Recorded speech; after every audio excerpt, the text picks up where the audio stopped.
بسم اللہ الرحمن الرحیم۔ آج کے پروگرام کے ساتھ میں ہوں نصر اللہ ملک۔ ناظرین، آج بھی ہماری مہمان شخصیت ایسی شخصیت ہے کہ کسی تعارف کی یا کسی تمہید کی قطعاً کوئی ضرورت نہیں ہے۔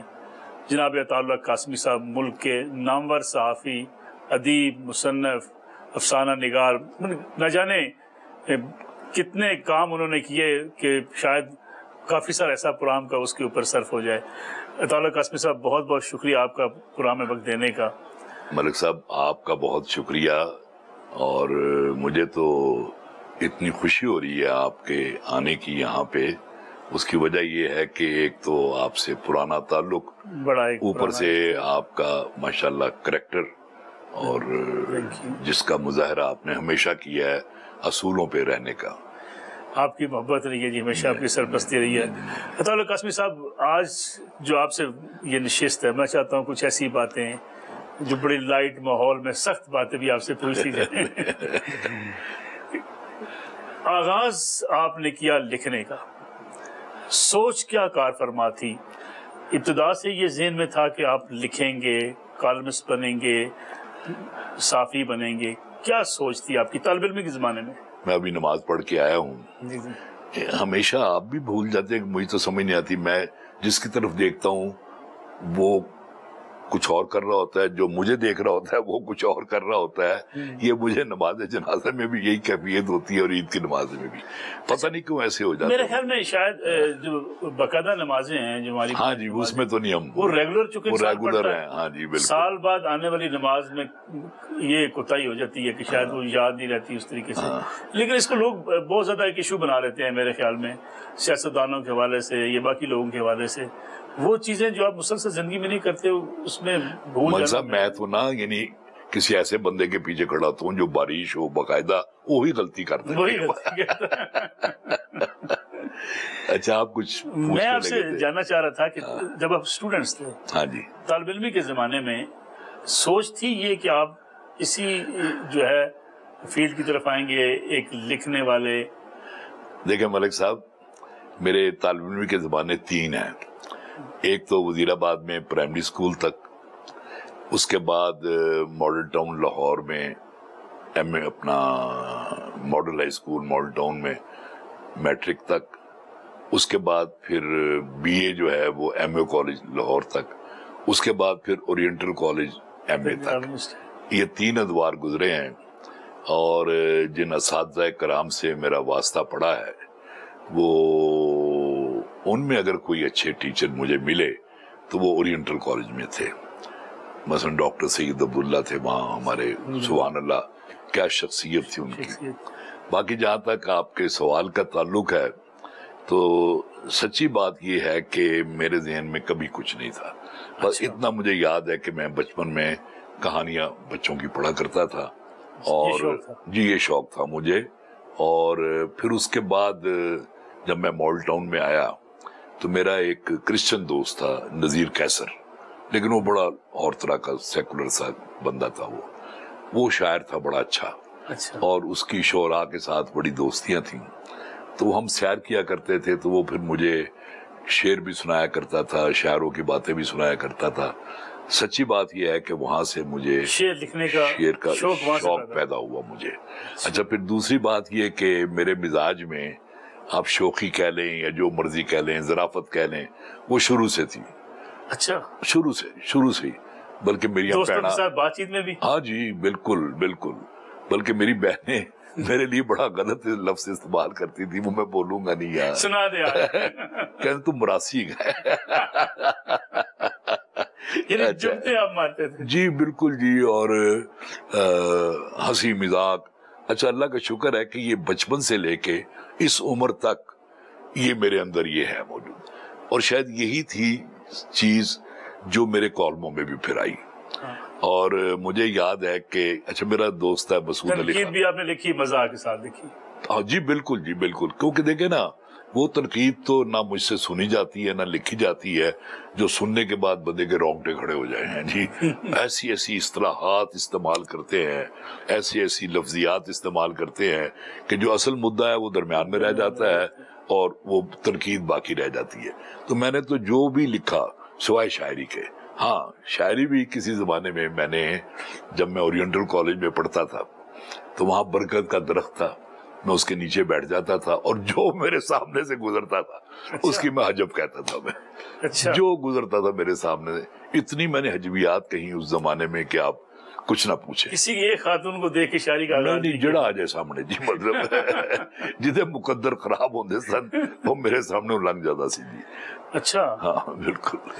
قاسمی صاحب کالم لکھنا جب آپ نے شروع کیا، یقینی بات ہے سیاست دانوں کے حوالے سے بہت کچھ لکھا. جی ہاں. کبھی کوئی ہوا کوئی سیاست دان ناراض ہو گیا ہو کہ قاسمی صاحب آپ نے تو میرے خلاف لکھ دیا؟ سیاست دان تو ناراض شاید نہ ہوئے ہوں، کیونکہ میں نے دوسرے سیاست دانوں کو کبھی اتنا ہدف نہیں بنایا. ہاں البتہ بالکل بالکل مجھے یاد دلا دیا، میں تو بھول جاتا ہوں ایسی باتیں، کہ بھٹو صاحب جو تھے اللہ ان کی مغفرت کرے، ان میں بہت خوبیاں بھی تھیں، لیکن ان کے دور میں جو ایک ہوئی تھی نا، آپ کہہ لیں پکڑ دھکڑ اور کافی کچھ ہوا تھا ان کے دور میں، تو میں بہت لکھتا رہا اس کے بارے میں. پھر مجھے بابا وقار مالوی جو تھے ہمارے نوائے وقت میں، انہوں نے ایک دن مجھے بلایا. اچھا وہ بڑے بے تکلف سن، نال عمر کا لحاظ نہیں رکھتے تھے. وہ مجھے کہنے لگے اوئے وہ جو ہے نا، کیا نام تھا جو ایف ایس ایف کا تھا ہیڈ، جو اپنا جو امریکہ راول رشید صاحب؟ نہیں سر، نہیں وہ جو آج کل باہر ہی ہے، وہ جو وعدہ معاف گواہ بھی بن گیا تھا بھٹو کے خلاف. بہرحال میں نام مجھے بھی نہیں یاد آ رہا، آپ کو بھی نہیں یاد آ رہا، کہ بھئی اس کا ایک میسج ہے، اگر تم کہو تو اسی کے لفظوں میں بیان کر دوں. میں نے کہا جی بالکل اسی کے لفظوں میں بیان کریں. کہتے ہیں اسے کہنا کہ تم ابھی نوجوان ہو اور زندگی خوبصورت ہے. اچھا یہ میسج مجھے ملا، یعنی اسے تھریٹ جی کلیئر کٹ. اچھا میں نے کہا بابا تم نے مجھے اس کا میسج تو سنا دیا، اب جو میسج میں دوں گا لفظ بلفظ آپ اسے سنائیں گے؟ کہنے گے ہاں کوئی نہیں. میں گندیاں گالا کڈیاں جی. اچھا میں کہ جی ان پہنچا دینا اس میں. ہاں جی. تو اس طرح کے مواقع آئے ہیں. یا مثلا مشرف کے دور میں نے جو کچھ لکھا، آپ نے تو میری کتاب اسی زمانے میں چھپی تھی، 12 اکتوبر کو ہوا تھا نا، تو 12 سنگے میری کتاب کا نام تھا، اور نوابزادہ نصر اللہ نے اس کی صدارت کی تھی. تو لیکن دوسری طرف آپ یہ دیکھیں کہ میں اس وقت تھا وہاں بینکاک میں ایمبیسڈر تھا، تو 3 مہینے ہوئے تھے ابھی وہاں ناروے سے جا کے. تو میں نے جو ہی ٹی وی پہ خبریں دیکھی کہ یہ ہو گیا ہے، میں نے اسی وقت اٹھ کے ریزگنیشن دیا. میں نے، میرے دوست بھی کچھ پاکستان سے آئے ہوئے تھے، اور اس کے بعد میں سو گیا گہری نیند میں. وہ ساری عمر حیران رہے کہ یار تو کیسا بندہ ہے کہ تو نے آرام سے لکھا اور سو گیا، تجھے کوئی. میں نے کہا نہیں. پھر وہ میرے ایک وہاں تھے فوجی تھے وہ، تو ان کے جنرل اعجاز کے ساتھ بڑے تعلق تھے. انہوں نے تیسرے دن مجھے یہ کہا کہ مشرف حکومت کو آپ کے سفیر رہنے پہ کوئی اعتراض نہیں ہے. میں نے کہا انہیں شکریہ ادا کریں، لیکن یہ غیر اخلاقی بات ہے کہ جس حکومت کا تختہ الٹ دیا گیا، جس نے مجھے لگایا تھا، اس کے جانے کے بعد میں یہ کام کرتا رہا ہوں. سوری. اچھا اس کے بعد جی میں اپنے وہ 10-12 دن ہوتے ہیں، میں اسٹیج پہ بھی نہیں بیٹھا، حالانکہ میں نے فنکشن کرا ہوئے تھے. اور امبیسڈر جو ہوتا ہے وہ امبیسڈر ہی ہوتا ہے. وہ مجھے، میرا جتنا سٹاف تھا مجھے امبیسڈر کہہ کے مخاطب کرتا تھا. اچھا بہرحال جب میں نے جانا تھا نا جی یہاں سے، تو میں نے گھر فیکس کیا کہ میں آ رہا ہوں، اور اگر ایئرپورٹ سے نکلنے میں دیر ہو جائے تو آپ مجید نظامی صاحب کو بتا دیں. ڈر تھا گرفتار کر لیے جائیں گے؟ کوئی ڈر تھے مجھے نا بہت سارے. قاسمی صاحب کبھی ایسا ہوا آپ کے مداحین، آپ کے پڑھنے والے بے شمار علاقوں میں، دنیا بھر میں پھیلے ہوئے، الحمدللہ، کسی کے کال پہ یا کسی کے خط پہ بہت خوشی ہو کہ فلاں نے میرے کالم کی تعریف کی، فلاں نے میری غزل کی تعریف کی؟ یہ نا میں آپ کو جاتی دفعہ ایک کتاب دوں گا، ابھی چھپی ہے وہ، مشاہیر کے خطوط عطا اللہ قاسمی کے نام. میرا ایک کالم چھپا اپنی وفات پر، ایک تعزیتی کالم، تھلے گا سی آہ عطا الحق قاسمی. اس پر مجھے شہاب صاحب کا، قدرت اللہ شہاب کا آیا کہ آپ کا کالم آہ عطاء الحق قاسمی پڑھا اور دل سے واہ عطاء الحق قاسمی نکلا. اور اس طرح کی بہت ابن انشا کی طرف سے یوسفی صاحب نے مجھے بڑی داد دی، جو میرے ظاہر سینئرز ہیں میرے، اور میں نے انہی سے سیکھا ہے سارا کچھ.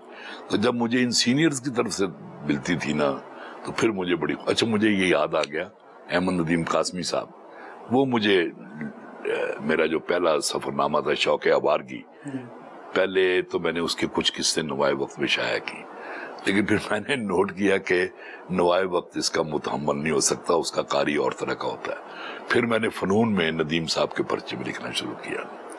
تو ایک دن میں، روزوں کے دن تھے، رمضان کا مہینہ تھا، میں ندیم صاحب کے پاس بیٹھا ہوا تھا اور وہ چائے پی رہے تھے کیونکہ he was 80+. انہوں نے دروازہ بند کیا ہوا تھا اور باہر چپڑاسی کو بٹھایا ہوا تھا کوئی اندر آئے نہ. تھوڑی دیر بعد لگا کسی نے دروازے کو ٹھوکر ماری ہے اور کھول کے اندر آ گئے ایک صاحب، اتنی بارش، سر پہ دستار، ہاتھ میں چھڑی. وہ آ کے انہوں نے چڑھائی کر دی قاسمی صاحب پہ. آپ کو شرم نہیں آتی؟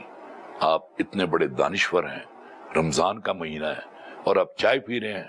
چپڑاسی کو بلائیں، اسے کہیں کہ ایک کپ چائے اور لائے. ایسا ستم ظریف آدمی تھا. کبھی قاسمی صاحب کسی سیاستدان سے اس پہ غصہ آیا ہو کہ نہیں بھائی اس سے نہیں ملنا، اس سے بات چیت نہیں کرنی؟ اچھا، میں آپ کو ایک بات بتاؤں، میں سیاستدانوں سے بہت کم ملا ہوں، بہت ہی کم. میری اگر ملاقاتیں رہی ہیں نا وہ میاں نواز شریف صاحب سے رہی ہیں. اور میں اب خاص طور پہ لندن بھی گیا تھا ان سے ملنے کو. اس کی وجہ یہ ہے کہ اس آدمی میں جتنا عز و انکسار ہے وہ میں نے کسی اور میں دیکھا ہی نہیں ہے. بالکل آپ کو برابر کی لیول پہ ملتے ہیں وہ، چاہے کوئی چھوٹا ہو بڑا ہو. تو باقی سیاستدانوں سے میرا نہیں خیال کہ میری کبھی کسی سے ملاقات ہوئی ہو. کیوں یہ کہا جاتا ہے کہ قاسمی صاحب بس میاں نواز شریف کے دوست ہیں، ان کے مداح ہیں؟ میں کی کرنا سر، میں دسو نا، کیونکہ میں نے اس آدمی کو بہت قریب سے دیکھا ہے، نمبر ایک. نمبر دو، اب تو یہ ساری دنیا مان گئی ہے نا کہ ان پر جو کرپشن کے کیسز تھے وہ سارے بنائے گئے تھے اور وہ غلط تھے. یہ تو سب مانتے. اب تو وہ جو ان کی انتہائی معید پیرزادہ وغیرہ نے بھی کہا کہ ہمیں کہا گیا کہ لکھیں اس طرح. تو میرے خیال میں جب ایک آدمی کے اوپر کرپشن کا بھی کوئی الزام نہیں ہے اور اس نے ملک کو ترقی کی راہ پر بھی چلایا ہو، آج جتنی سہولتیں ہم کو سڑک پر جاتے ہوئے ملتی ہیں، بالکل لگتا ہے کہ جیسے ہم کسی باہر کے ملک میں ہیں، اور فلائی اوورز ہیں اور سڑکیں ہیں، پورے ملک میں ایک جال بچھا ہوا ہے. اور اس کے علاوہ اور بھی تو جو جس بندے نے کام بھی کیا ہو، آنےسٹ بھی ہو، عاجز بھی ہو، تو پھر اس کی طرف دل تو کھینچتا ہے نا. نواز شریف صاحب، شہباز شریف صاحب، دونوں بھائی. شہباز شریف صاحب کو ایک اچھا ایڈمنسٹریٹر کہا جاتا ہے، یہی میں کہنے والا تھا. بالکل. لیکن آپ اتنے شہباز شریف صاحب سے متاثر نہیں ہوئے؟ نہیں، شہباز صاحب جو ہے نا، میری ان کے ساتھ بڑا وقت گزرا ہے جدے میں. میں جب یہ جلاوطن تھے تو میں جدے گیا تھا میں، اور 7 دن ان کے گھر میں رہا تھا. تو وہاں شہباز صاحب روزانہ صبح چائے کا کپ لے کے میرے کمرے میں آ جاتے تھے. ایک چیز میں نے نوٹ کی، اس وقت سے میں یاد رکھتا ہوں اس بات کو، کڑتے رہتے تھے بہت زیادہ کہ یار وقت ہاتھ سے نکل رہا ہے، وقت ہاتھ سے نکل رہا ہے، کچھ ہونا چاہیے. مطلب ان کو وہ بندہ نا آرام سے بیٹھنے والا بندہ نہیں ہے، جیسا کہ آپ نے کہا کہ زبردست ایڈمنسٹریٹر ہے. اور تو وہ میں نے اس وقت بھی نوٹ کیا. اور وہاں میں نے ٹیسٹ کروانے تھے اپنے، تو شہباز صاحب باہر بیٹھے ہوتے تھے اور اس طرح یہ وہ سارا کچھ، کبھی وہ اٹھا کے انہیں ادھر بٹھا دیتے تھے، کبھی اٹھا کے ادھر بٹھا دیتے تھے. تو مطلب یہ بھی میں نے ان میں چیز دیکھی کہ لیکن ویژنری جو لیڈر ہے وہ نواز شریف ہے. قاسمی صاحب، آپ میاں نواز شریف کے ساتھ آپ کی فرینکنس بھی بڑی، جی آپ کچھ باتیں، ہاں جی، طنز بھی آپ مذاق انداز میں انہیں کہہ دیتے ہیں. جی بالکل کہتا ہوں، سن بھی لیتے ہیں. ہم نے اکثر دیکھا جس طریقے سے آپ ان سے بات کر رہے ہوتے ہیں. کبھی ایسا ہوا کہ میاں صاحب نے بعد میں گلا کیا قاسمی صاحب؟ نو، نیور جی، نہیں کرنا سی، نیور، کبھی نہیں، ایسا کبھی ہوا ہی نہیں جی. بالکل. وہ بلکہ خود میرے ساتھ ایسا سا بات کر جاتے ہیں کہ میں بھی ہنستا ہوں، کبھی میں بات کروں تو وہ ہنس لیتے ہیں.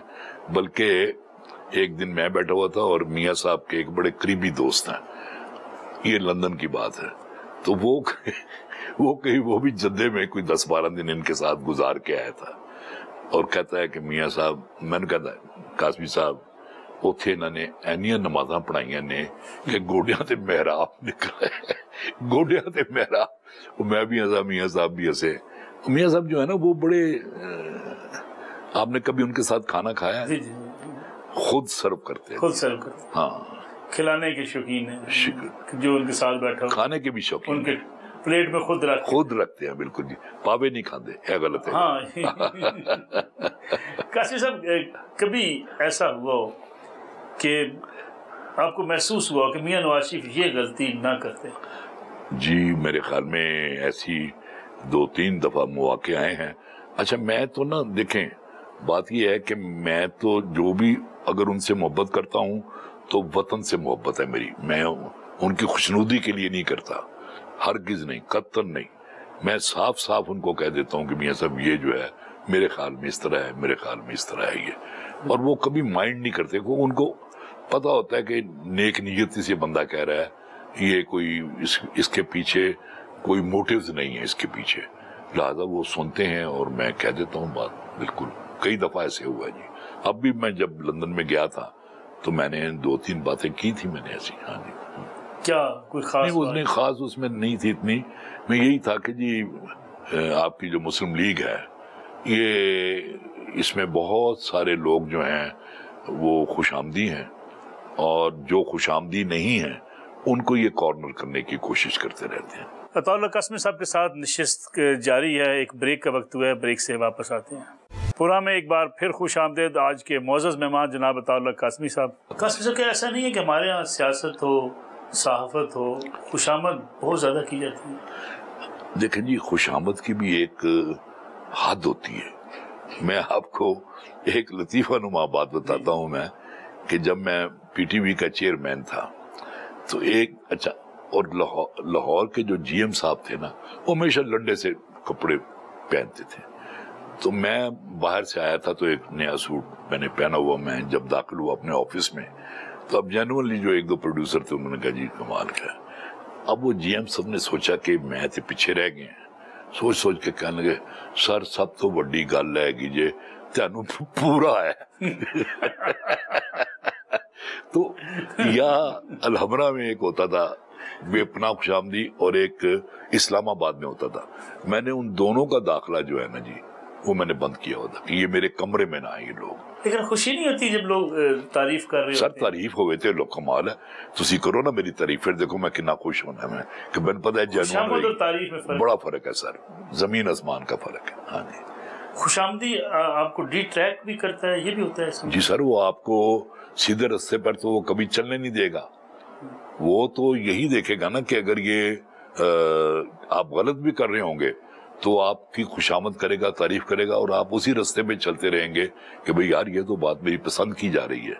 اور اگر آپ کا کوئی مخلص دوست ہے تو وہ آپ کو سمجھا دے گا کہ یار یہ جو نا آگے یہ تھوڑا سا کھائی ہے، ذرا بچ کے چلے آپ.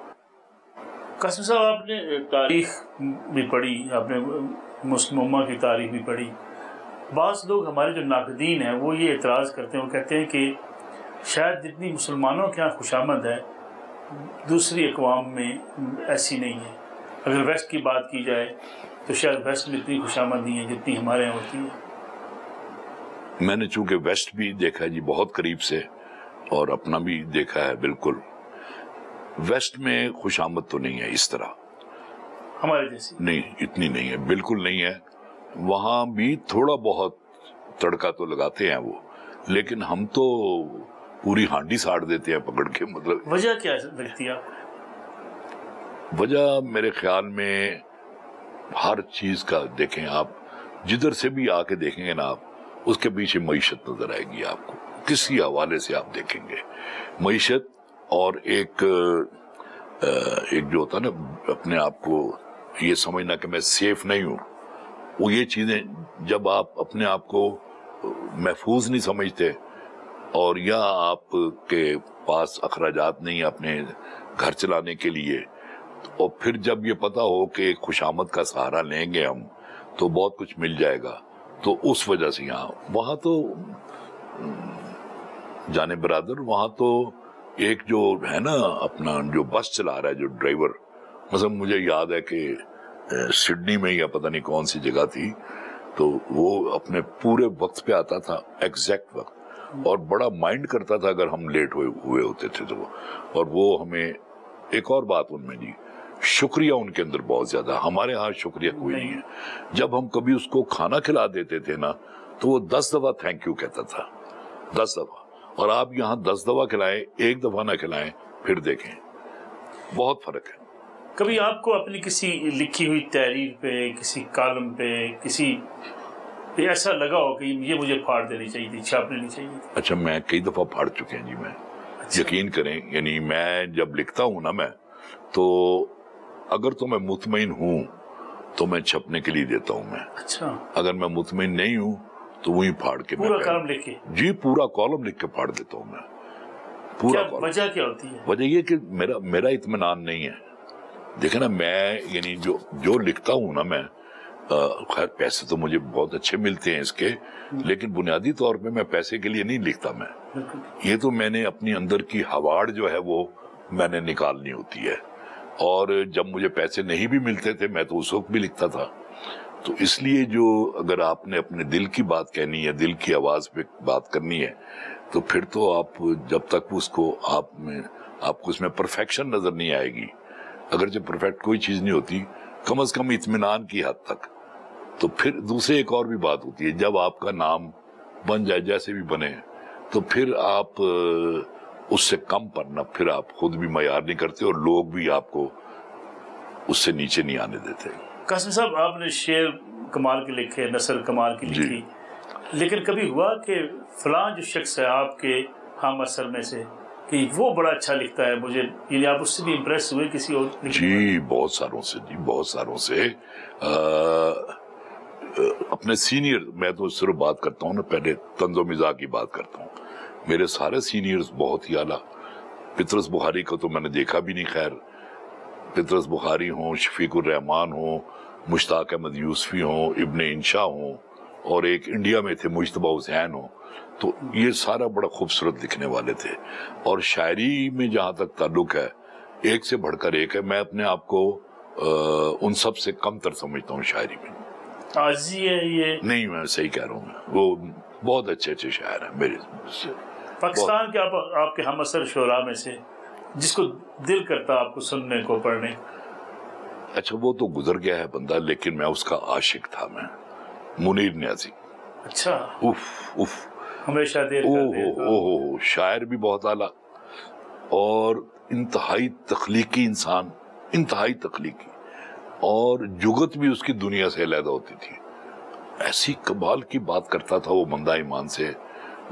اس کی پنجابی کی چھوٹی سی نظم ہے، مجھے بڑی اچھی لگتی ہے وہ، کہ سورج چڑھیا پچھم تو تے پورب آن کھلویا، سورج چڑھیا پچھم تو تے پورب آن کھلویا، اج دا دن وی ایویں لنگیا کوئی بھی کم نہ ہویا، نہ ملیا میں خلقت نو نہ یاد خدا نو کیتا، نہ میں پڑھی نماز تے نہ میں جام شراب دا پیتا، خوشی نہ غم کوئی کول نہ آیا، نہ ہسیا نہ رویا، اج دا دن بھی ایویں لنگیا کوئی بھی کم نہ ہویا۔ کیا خوبصورت نظم ہے، دیکھیں۔ قاسم صاحب، ایک نئی نسل سیاست میں مرج ہو گئی، عمران خان صاحب لیڈر بن کر ابھرے، مریم نواز صاحبہ میاں نواز شریف کے آگے سیاست کو آج کل چلا رہی ہیں، شہباز شریف صاحب، حمزہ شہباز ان کے پیچھے پیچھے، بلاول بھٹو اپنی والدہ کے نقش قدم پر۔ آپ کو ان نوجوانوں میں سے کون امپریس کرتا ہے کہ آپ کو امید کی کرن دکھائی دیتی ہے کہ شاید یہ بہتر کریں گے پاکستان کے لیے؟ دو لگتے ہیں جی مجھے، ایک تو مریم نواز، دوسرے بلاول۔ آپ کو میری بات عجیب لگے گی، لیکن چونکہ آپ نے میری رائے پوچھی ہے نا، تو اس لیے میں آپ کو اپنی جینوئن رائے دے رہا ہوں۔ اب دونوں کو سمجھتے ہیں کہ یہ کچھ کر سکتے ہیں؟ جی یہ کر سکتے ہیں، دونوں انٹیلیجنٹ ہیں جی، اور دونوں کی جو سیاسی تربیت ہے وہ بڑی طویل ہے دونوں کی۔ ہاں جی، آپ سمجھتے ہیں میاں نواز شریف کی جو سٹرگل ہے اس سے مریم کو جو ہے وہ سپورٹ ملی ہے، اور بے نظیر صاحبہ کی شہادت بلاول کو؟ جی بالکل، میرا خیال ہے یہ دونوں اپنی جگہ پہ بہت اچھے ہیں، لیکن ابھی ان دونوں کی مزید تربیت جو ہے وہ ہونی چاہیے، مریم نواز صاحبہ کی اور بلاول کی؟ جی ہاں، دونوں کی۔ جی بالکل۔ آپ سمجھتے نہیں ہیں کہ مریم نواز کو اپنے والد کے ساتھ کام کرنے کا جو موقع ملا اس کا انہوں نے فائدہ اٹھایا اور پولیٹیکل معاملات کو سمجھنے جی بہت سمجھدار ہیں، وہ بہت سمجھدار ہیں، اور پھر ان کی آپ کو پتہ ہے فالوئنگ بھی بہت ہے، اور وہ کافی کراؤڈ پولر بھی ہیں، سب کچھ ہے، لیکن ابھی تھوڑا سا اور عمران خان صاحب پہ آپ کو غصہ کیوں ہے؟ پہلے تو تسی دسو تینوں غصہ کیا ہوا ہے؟ اچھا جی بات یہ ہے کہ میں چلے آپ سے شیئر کرتا ہوں، مجھے عمران خان صاحب کے اندر ابتدائی تو شروع سے ہی ان کے اندر جو ایک خاص طور پہ تکبر ہے، اس سے مجھے بڑا افسوس ہوتا ہے، سچی بات سر تکبر ہے، انتہائی خود پسند ہے، انتہائی خود پسند، اور نفسیاتی مریض بھی ہے میرے خیال میں جی۔ یعنی آپ یہ دیکھیں کہ اپنے قریب ترین لوگوں کے جنازوں میں وہ نہیں گیا، وہاں کوئٹے میں سردیوں میں لاشیں پڑی رہی اور وہ کہتے تھے کہ وزیر اعظم صاحب آئیں گے تم جائیں گے، نگا نہیں جانا، نہیں گیا وہاں پہ۔ ایک سخت پتھر دل انسان ہے، 3.5 سال سے اپنے بیٹوں کو نہیں ملا جی۔ اب دیکھیں نا، مطلب یہ ہے کہ اور پھر اس کے علاوہ جو قلع بازیاں لگائی ہیں اس بندے نے مختلف امور پہ، آج کچھ کل کچھ، اور جو وعدے کیے، کہاں ہے 50 لاکھ نوکریاں، گھر کہاں ہے 1 کروڑ نوکریاں، کہاں ہیں یہ سارے گورنر ہاؤس جو یونیورسٹی نہیں بنے، جس کی دیواریں نہیں ہٹ، مطلب سراپا جھوٹ جو ہے نا جی وہ ہے ان کے ہاں سارا۔ پروگرام میں ہمیں مجبوراً ایک اور بریک لینی ہے، مزیدار قسم کی بات چیت جاری ہے، لیکن ایک بریک کے بعد واپس آتے ہیں۔ پروگرام ایک بار پھر خوش آمدید۔ قاسم صاحب، آپ کو لگتا نہیں ہے کہ ہمارے یہاں سیاست میں جھوٹے وعدے، خواب دکھائے جاتے ہیں؟ سر سب نے دکھائے ہیں، لیکن یہ بادشاہ ہے ان کا، جتنے اس نے دکھائے ہیں نا جی اتنے کسی اور نے نہیں دکھائے۔ یعنی ایک مارچ پہ تو جیت گیا نا جی، جیت گیا جی، بالکل جی۔ قاسم صاحب، اگر آپ سے یہ پوچھا جائے کہ آپ نے اتنی زندگی کے لمبے سفر میں بیسک مسئلہ آپ اگر آج حل کرنا پڑے پاکستان کی کسی لیڈرشپ کو، وہ کیا ہے؟ ایک مسئلہ تو ایسا ہے جو شاید آئندہ بھی کئی نسلیں حل نہ کر سکیں، اچھا، ہاں جی، لیکن دوسرا مسئلہ جو ہے معیشت کا، وہ حل ہونا بہت ضروری ہے، بے حد ضروری ہے، اور اب کچھ لگے پلان، لیکن ابھی تو ان کے پاس وقت نہیں ہے، لیکن جب تک وہ حل نہیں ہوگا تو اس وقت تک یونان کشتیاں جو ہیں وہ ڈوبتی رہیں گی، اور جب تک بچیاں جو ہیں وہ ہاتھ پیلے ہونے کے انتظار میں بیٹھی رہیں گی۔ اس میں ایک ہمارے رسوم و رواج کا بھی، شوشا کا بھی، اور ایک دوسرے سے آگے نکلنے کا، وہ اپنی جگہ ساری باتیں، لیکن غربت اب بھی بہت زیادہ ہے۔ جاوید اختر آیا تھا پچھلے دنوں انڈیا سے، اس نے تو یہ کہا کہ انڈیا میں غربت بہت زیادہ ہے۔ میں یہاں لاہور میں گیا تو مجھے کوئی نظر نہیں آئی، اصل میں وہ لاہور میں انہی جگہوں پہ گیا جہاں غربت نہیں نظر آتی۔ آپ چلے جائیں کسی مال میں، وہاں نئے برانڈ کی ایک ہجوم ہوگا خریدنے، وہاں بھی لگے گا، میں کہنا یار غربت ہے کتنے ہے، لیکن آپ جھونپڑیوں میں جائیں، آپ مختلف جگہوں میں جائیں سارے۔ اچھا سر، دیہی علاقے جو ہے نا، بلکہ میں ان کو زیادہ بہتر سمجھتا ہوں، اس لیے کہ ان کے پاس ایک کوٹھا تو ہوتا ہے نا جی، کھانے کا سامان ہوتا ہے۔ سب سے بڑی بات جو ہے وہ اپنا گھر، جب تک ہر شخص کو اپنا گھر نہیں ملے گا اس کے اخراجات پورے نہیں ہو سکتے۔ سر دیکھیں نا آپ کہ 40,000 سے کم کرائے پہ، چھوٹے سے چھوٹا میں کہہ رہا ہوں 40,000، اگر وہ 40,000 وہ دیتا ہے، باقی بجلی کے بل دے دیتا ہے، کہاں سے کھائے گا بیچارہ وہ؟ ادویات کہاں سے لے گا؟ بچوں کی تعلیم کیسے؟ وہاں سے پچھلی حکومت میں آپ کو یاد ہوگا بے شمار گھر بنائے تھے میاں صاحب نے، اور حتیٰ کہ اسلام آباد میں 0 پوائنٹ جیسی جگہ پہ وہ مشرف صاحب نے وہ بیچ دیے، وہ امیر لوگوں کے پاس، وہ تو گھر سب سے پہلے جی۔ یعنی معیشت ہر حال میں ٹھیک کی جائے، پہلا ہر صورت میں، آپ نے بتایا جو ہر صورت میں، ایک چیز آپ نے نہیں بتائی جو نسلیں ٹھیک نہیں کر سکتی، آپ نے کہا ایک مسئلہ ایسا ہے جو شاید ہم ٹھیک نہیں کر پائیں گے، وہ یہ ہے کہ میرے خیال میں تمام اداروں کو اپنے اپنے دائرہ کار میں رہ کے کام کرنا چاہیے، خواہ اسٹیبلشمنٹ ہو، کوئی ہو جی، بالکل، عدلیہ ہو، کوئی بھی ہو، کچھ بھی ہو جی۔ جی ہاں، سمجھتے ہیں بڑی خرابی اداروں کا اپنی حدود سے تجاوز رہا ہے؟ جی ہاں، میرا خیال یہی ہے جی، بالکل، تو آپ کو لگتا ہے کہ ہم کسی ایسے موڑ پہ آ کے مل بیٹھ کے یہ فیصلہ کر لیں گے کہ تمام ادارے اپنی حدود میں رہیں؟ یہ تو میری زندگی کی سب سے بڑی خواہش ہے، اور میں چونکہ زندگی میں کبھی بھی مایوس نہیں ہوا تو میں اس حوالے سے بھی مایوس نہیں ہوں۔ مجھے یقین ہے کیونکہ سارے ادارے جو ہیں بیسیکلی وہ سب کے سب محب وطن ہیں۔ میں یہ نہیں کہتا، کسی کو غداری کا ٹائٹل دینے کا سوال ہی پیدا نہیں ہوتا۔ یہ آپ سمجھتے ہیں کہ آنے والے سالوں میں ہم بہتر ہو جائیں گے؟ آنے والے چند سالوں میں تو نہیں، کوئی 2 ڈیکیڈ لگیں گے۔ 2 ڈیکیڈ، جی ہاں، میرا خیال ہے۔ قاسمی صاحب، اگر آپ کو پیغام دینا پڑے 1 by 1 میاں نواز شریف کو کیا پیغام دیں گے؟ میاں نواز شریف صاحب کو میں یہ پیغام دوں گا کہ اب آ کے آپ جو ہے نا جی سیاست کا جو ایک مروجہ جو طریقہ بن گیا ہوا ہے، اگر آپ اس میں تبدیلی لا سکتے ہیں تو ضرور لائیں، لیکن یہ ایسا پیغام ہے جس پر عمل درآمد، اس کی وجہ یہ ہے کہ اگر ایک سیاستدان ہے تو اس نے اسی دائرے میں رہ کے سیاست کرنی ہے۔ اس سے اگر یہ کہیں کہ آپ نے ہر اصول پہ آپ نے ڈٹ جانا ہے تو پھر سیاست میں تو کمپرومائز تو ہوتا ہی ہے نا، اور یہ کمپرومائزز جو ہیں یہ ہمیں بہت ایسے رستوں کی طرف بھی لے جاتے ہیں جدھر ہمیں نہیں جانا چاہیے۔ آپ انہیں مشورہ دیں گے کہ الیکشن PMLN جیت جائے تو وہ خود وزیر اعظم بنے؟ میں تو یہی چاہتا ہوں جی، بالکل میرا ذاتی خیال یہی ہے جی، میں تو یہی سمجھتا ہوں۔ اس کا وجہ یہ ہے اپنا ملک صاحب کہ میں نے اس شخص کو قریب سے دیکھا ہے، وہ بہت ویژنری آدمی ہے۔ کچھ لوگ سمجھتے ہیں جی یہ تو میاں صاحب نہ گھر کرو تو بیٹھے انہوں نے کو گجے بن کے، تو انہیں ایسی بات نہیں ہے۔ وہ بہت سمجھدار ہیں، بہت زیرک ہیں، وہ آپ کی بات کو سن رہے ہوتے ہیں، سمجھ رہے ہوتے ہیں، اور وہ اس کو رائے گاہ نہیں جانے دیتے، اس بات کو اس کو اپنے ذہن میں رکھتے ہیں۔ وہ حتیٰ کہ انہوں نے کوئی فیصلہ کرنا ہو تو وہ تو آپ کے گھر کے ملازم سے بھی پوچھتے ہیں اس کے بارے میں کئی دفعہ، ہاں یار تیرا کیا خیال ہے؟ اس طرح کے وہ بندے ہیں، تو وہ پھر جب فیصلہ کر لیتے ہیں پھر وہ اس پہ ڈٹ بھی جاتے ہیں۔ نوجوان بلاول بھٹو زرداری کو آپ کیا پیغام دیں گے؟ اس کو میں یہی پیغام دوں گا کہ آپ بہت اچھے ہیں، بہت اچھی آپ کی تربیت ہوئی ہے، سارا کچھ ہے، تو بس جو ایک آپ کے خاندان کی قربانیاں بھی بہت ہیں، تو اللہ کرے کہ آپ